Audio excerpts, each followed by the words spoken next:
First of all, I just am going to sit here in utter shock that I have to listen to a man who came from his country to come and tell me about patriotism when he probably doesn't even do a thing about his own country that's about to change the constitution and allow for 2030 to happen. I've never heard Mr. Sibanda say a single thing to try and stand up for the people of Zimbabwe and stand up for his country. So he's the last person to tell me about patriotism and how I should exercise patriotism in my country. I'm not the one on a Zimbabwean national television platform fighting to get other South Africans documented in Zimbabwe, first of all.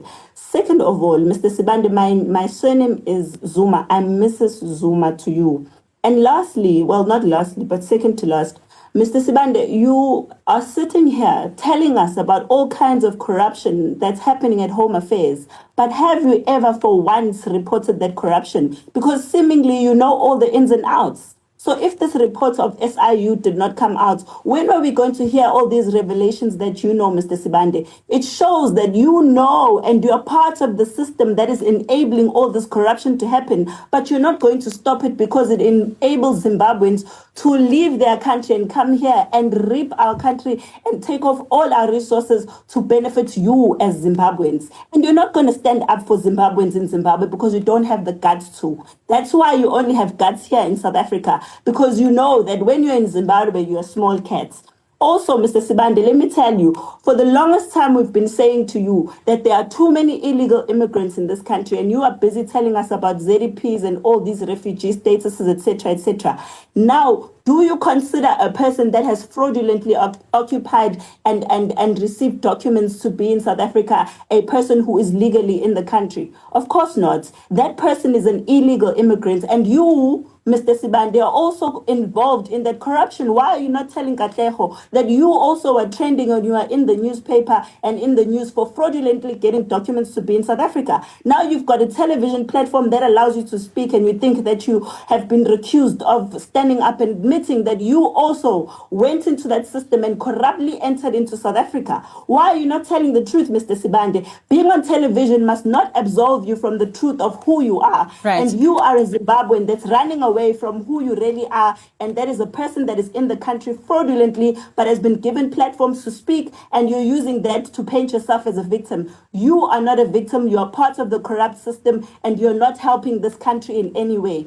You need to go back to Zimbabwe and fix it for yourself and for your children and their future. On a broader spectrum, Jacinta, how do we solve the problems that are faced by the millions of South Africans that is impacted by what this SIU report has now put out? First of all, we solve the problems by not allowing Zimbabweans to tell us what to do in our country. It's our country, and therefore we need to know and say what's best for us.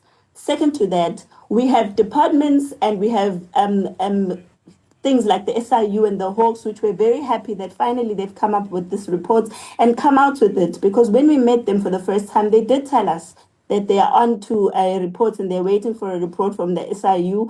This is what we were told from the Department of Home Affairs, and we are very happy to finally see it materialize, because we'd also been told that there's a lot of pastors who are mostly Nigerian, who are in the country committing all kinds of crime. And we're just asking for this to happen at a faster pace, because these people are organized. And the more organized they are, the more dangerous they are. So they're obviously not going to take it lightly, the fact that they are now being uncovered, they are now being seen and shown to the world for exactly who they are, because all along they've been victims and South Africans have been the xenophobic ones. But now that card is not even working to the rest of the world, because they are being exposed for exactly who they are. Right. And we need to, as South Africans ourselves, stop renting to these people. Stop buying from them. Stop keeping them in our homes. And to the women, stop marrying them. It starts with you. Okay. Every single decision that you make will impact the future of this country. We certainly are running over time. Dr. Sibanda, just want to give you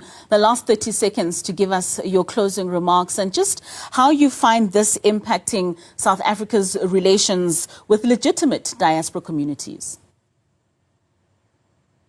Well, look, starting from what the previous minister did, you will remember that I think for quite some time, the minister had put a moratorium of some sort on permanent residents and then investigations into what exactly has been going on. So we've seen the previous minister, taking quite a stance in trying to investigate this, and we've seen a number of officials, being arrested. We've also seen a number of foreign nationals, like the Omotosas and the Shepherd Bushiris that have been gotten. So one wants to believe that a number of these activities that are taking place to try and curb. And we also see what has come in, especially with the digitization, of Home Affairs, which is going to help in a very huge way to make sure that, once people's biometrics are captured, one is hopeful that even the level of corruption might come down, and this will increase the efficiency of the department and assist in ensuring that, obviously there is a curb into this, because then that will, obviously improve the relations, because the relations between, amongst Africans, South Africans and the broader Africa